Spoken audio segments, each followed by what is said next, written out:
안녕하세요. 포스화설비 9번째 강의를 하겠습니다. 교재 2권 책의 178페이지에서 180페이지의 이 포스화설비 점검 중요 내용에 대해서 설명을 드리겠습니다. 포스화설비의 이 포스화설비에도 폼 탱크에 대해서는 지금 설명합니다. 포스화설비에 이제 포헤드 설비나 다른 포스화전이고 이 펌프실이라든지 일체 개방 밸브고 감지이고 점검할 내용이 많이 있지만은 여기서의 설명 내용은 포약제 탱크에 대한 그 점검 내용을 이야기하고 있습니다. 액면계를 통하여 그 약재의 저장량이 충분한지를 확인을 합니다. 이 밖에 이 투명한 이제 게이지가 있어가지고 눈으로 이제 노랗게 이제 포맥이 들어있는 위치가 이렇게 포맥의 색깔이 조금 어느 정도 노란 부분인데 그렇게 이게 이제 액면 수위가 나타납니다. 그 현장에는 대부분 수성막포를 사용하지만 그리고 약재의 부패 여부를 확인합니다. 현장 대부분 수성막포를 사용 아직 단백포를 사용하고 있는 곳도 있습니다. 사실은 한 30년 전에 구입을 해가 넣어놓고 이제 작동하는지 점검도 안 하고 그냥 부패됐는지도 확인도 안 하고 그냥 두고 있는 거죠. 사실은 현장에 다녀보면 천차만별입니다. 근데 원액 밸브의 부패 여부를 부패해가지고 그 폼 형성이 안 되는 그런 의미가 없죠. 부패 여부는 시료를 채취하여 냄새가 나는지 우선 아주 초보적인 방법으로 색깔 유관 검사를 하며 상시한 약재의 성능 확인은 소방산업기술원에 성능검사 의뢰를 해야 됩니다. 만약 유관으로 부파 상태 또는 물질 등이 혼합된 것이 확인되면 성능검사를 받아 적합 여부를 확인해야 됩니다. 이것도 이제 유료입니다. 유료. 그리고 약재의 적응성이 있는지 확인합니다. 이건 그 위험물이 수용성이냐 비수용성이냐의 위험물, 그러니까 저장하고 있는 위험물에 설치된 포설비가 수용성 위험물이면 수용성에 적합한 포약제가 저장되어야 되고 비수용성이면 비수용성에 적합한 포약제가 저장되어야 됩니다. 그런데 현재 이 수용, 비수용성 모두 저하는 포약제도 생산을 하고 있습니다. 근데 문제는 현장에 저장되고 있는 포약제가 이 겸용으로 가능한 약제인지 아니면 겸용이 아니면은 사실은 현장에 가보면은 알코올류를 저장하고 있는데 이 비수용성 포소약제를 저장하고 있단 말입니다. 그러면 이 포약제가 수용성 위험물에 적응하지 않지요. 어떻게 허가를 해주고 이런 현상이 있을 수 있나? 현장에 가면은 상상을 초월하는 내용들이 많이 있습니다. 그러니까 이 정도는 의심할 필요가 없습니다. 그 허가 절차를 따지기 전에 수용성 위험물에 비수용성이 적응하는 포를 저장하고 있는데 어떻게? 그러니까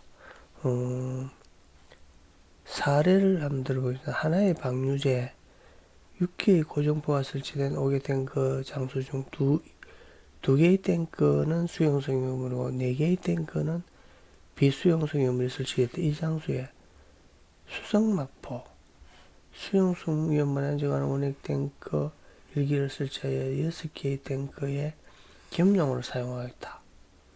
그러면 탱크 4기, 5개의 탱크 4개는 비수용소 5개 탱크는 정하지 않는다는 거죠. 실제 소화에 실패할 수 있다 이겁니다. 이런 게 현실입니다. 그리고 하나의 방류제 탱크가 5개 탱크 하나만 있는 것이 아니고 많이 설치할 수 있고 또 현장에 그래 되어 있습니다. 그리고 그 원액 튜브 다이아프램의 파손 여부를 확인해야 됩니다. 지금 거의 99%가 이 프레저 프로포셔널 방식의 다이아프램 안에 저장하는 방식을 설치하고 있죠. 그러면은 이 다이아프램 튜브가 터져버리면은 흡입이 안 됩니다. 이 가압을 해야 되는데 물로서 가압이 되지 않고 터졌으면 이미 물하고 포약제가 혼합이 돼가지고 장기간 있었다면 이미 부패된 거죠. 그러니까 사실은 이 터져 있어도 그냥 그 관계자들이 방치하고 있는 데가 많습니다. 왜 그러냐? 돈이 경비가 많이 들, 예산이 많이 드니까 그렇죠. 혼합기로 흡입이 되는지 점검. 사실은 이게 핵심입니다. 이게 이제 실제 작동을 해서 포맥이 흡입이 돼가지고 이 폼이 형성되는 게 나오는 걸 봐야 되는데 이래 할 수 있는 현장이 없다는 게 문제입니다. 이 보십시오. 이 내가 그림은 예쁘게 이 소방 호스를 연결해가 노즐을 연결해 할 수 있게 해놔죠. 이런 장소는 1%도 안 됩니다. 1%도 안 됩니다. 여기는 되어 있습니다. 배수 밸브는 설치하게 기준이 되어 있거든요. 이 집합칸에 이 배수 밸브를, 이 콕 밸브를 조그만 걸 해가지고 호스를 연결을 못하지요. 그러면 이 밸브를 열어서 이제 물을 이렇게 배수시켜 보면은 이게 한 25mm 정도면은 한 5분 내지 10분 정도면은 포맥이 흡입이 되는 게 보입니다. 그런데 이것보다 더 가늘다든지 어떤 데는 이런 밸브에도 흡입이 되지 않습니다. 어느 정도 유량이 많이 흘러야 되거든요. 유량이 많이 흘러야 되는데 문제는 배수 밸브로는 흡입이 안 되는 장소가 많습니다. 이게 고장인지 또는 유량이 흘러가는 물의 양이 적어서 흡입이 안 되는지는 확인할 수 없죠. 그러니까 이 포맥의 흡입을 할 수 있는 구조가 안 된 현장이 많다 이거죠. 또 이 기준을 만들어야 됩니다. 사실은 이 포맥을 흡입을 하기 위해서 1차측 밸브를 해가지고 현장에 방수시키지는 못할 거 아닙니까? 그러면 할 수 있는 방법은 포맥이 최소한의 소비되면서 흡입 시험만 할 수 있어야 되거든요. 그 장소가 이 집합칸이다 말입니다.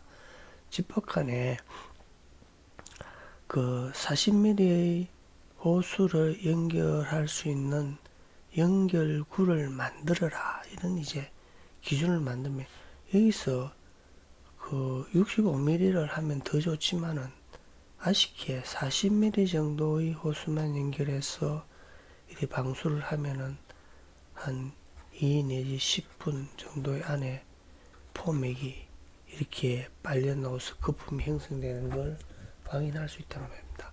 그러면 그 정도 테스트 하면은 이게 거품만 나오는 거 확인하면은 닫고 여기서 여기까지를 배수를 시켜버리면은 그리고 포맥의 흡입은 한 1 내지 2리터 정도밖에 소비 안 됩니다.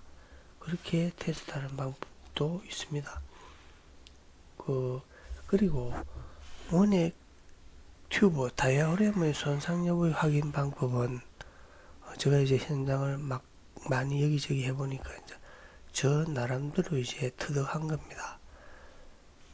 어느 것이 배수 밸브고 어느 것이 원액 밸브인지는 현장에 모릅니다.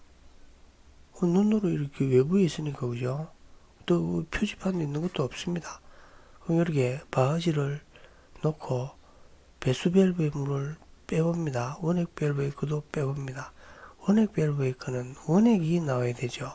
배수 밸브는 깨끗한 물이 나와야 됩니다. 근데 전혀 그렇지 않습니다. 원액 밸브는 당연히 원액이 나와야 되고 배수 밸브에는 물 플러스 포맥이 혼합돼가 나옵니다. 그러니까 장기간요 어떻다 보니까 이게 물하고 폼이 어느 정도 혼합이 되어 있습니다. 그 물만 나오는 현장은 보지는 못했습니다, 사실은. 그러니까 여기하고 여기의 농도가 다르면은 안 터진 거죠. 동일한 농도면은 파손된 겁니다. 이렇게만 확인하면 됩니다. 여기 왜 물이니까 청정수의 물만 왜 안 나오고 폼맥이 섞이냐? 아닙니다. 그런 관계 없습니다. 농도만 다르면은 다이아프램은 터진 게 아닙니다. 그렇게 하면 됩니다. 포수하설비의 점검. 사실은 포수하설비의 점검은 뭘 점검할 거냐는 아주 이제 점검표에 고스란히 나와 있죠.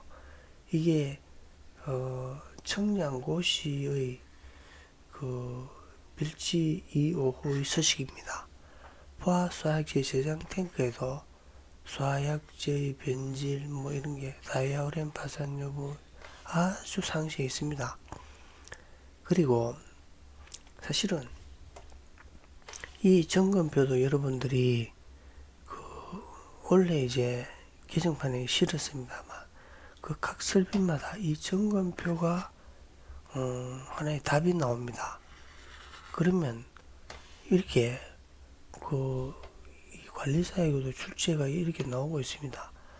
포수화약제 저장 탱크의 점검 내용을 세 가지를 써라. 그럼 이 세 가지죠. 1, 2, 3, 4 이 중 세 가지 쓰죠. 포수화약제 혼합장치의 점검할 내용을 써라. 수금지장치 이렇게. 그러니까 여기 고스란히 있네요. 그죠? 여기가 포수화약제 출제할 내용들이 고스란히 있네요. 자, 이것으로서 포수화설비 강의를 9회에 걸쳐서 마치겠습니다. 고맙습니다.